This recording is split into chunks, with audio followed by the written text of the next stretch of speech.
एक बार की बात है, एक राज्य में एक प्रतापी राजा राज करता था। एक दिन उसके दरबार में एक विदेशी मेहमान आया और उसने राजा को एक सुंदर पत्थर उपहार के तौर पर दिया। राजा वह पत्थर देखकर बहुत खुश हुआ।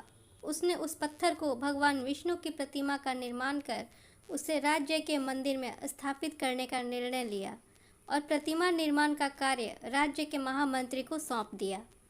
महामंत्री गांव के सर्वश्रेष्ठ मूर्तिकार के पास गया और उसे वह पत्थर देकर बोला, महामंत्री महाराज, मंदिर में भगवान विष्णु की प्रतिमा स्थापित करना चाहते हैं। 7 दिन के अंदर इस पत्थर से भगवान विष्णु की प्रतिमा तैयार कर राजमहल पहुंचा देना। इसके लिए तुम्हें 50 स्वर्ण मुद्राएं दी जाएंगी। 50 स्वर्ण मुद्राओं की बात सुनकर मूर्तिकार खुश हो गया। महामंत्री के जाने के बाद प्रतिमा का निर्माण कार्य प्रारंभ करने के उद्देश्य से अपने औजार निकाल लिए। औजारों में से उसने एक हथौड़ा लिया और पत्थर तोड़ने के लिए उस पत्थर पर हथौड़े से वार करने लगा, किंतु पत्थर जस का तस रहा।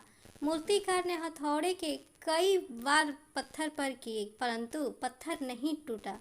50 प्रयास करने के बाद मूर्तिकार ने अंतिम बार प्रयास करने के उद्देश्य से हथौड़ा उठाया, किंतु वह सोचकर हथौड़े पर प्रहार करने के पूर्व ही उसने अपने हाथ खींच लिया कि जब 50 बार वार करने से पत्थर नहीं टूटा तो अब क्या टूटेगा। वह पत्थर लेकर वापस महामंत्री के पास गया और उसे यह कहकर वापस कर दिया कि इस पत्थर को तोड़ना मुश्किल है, इसलिए इससे भगवान विष्णु की प्रतिमा नहीं बन सकती। महामंत्री को राजा आदेश को हर स्थिति में पूरा करना ही था, इसलिए उसने भगवान विष्णु की प्रतिमा निर्मित करने का कार्य गांव के एक साधारण से मूर्तिकार को सौंप दिया। पत्थर लेकर मूर्तिकार ने महामंत्री के सामने ही उस पर हथौड़े से प्रहार किया और वह पत्थर एक बार में ही टूट गया। पत्थर टूटने के बाद मूर्तिकार प्रतिमा बनाने में जुट गया।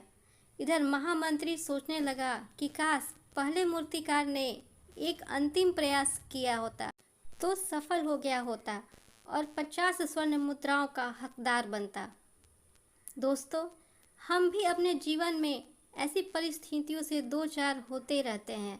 कई बार किसी कार्य को करने के पूर्व या किसी समस्या के सामने आने पर उसका निराकरण करने के पूर्व ही हमारा आत्मविश्वास डगमगा जाता है और हम प्रयास किए बिना ही हार मान लेते हैं।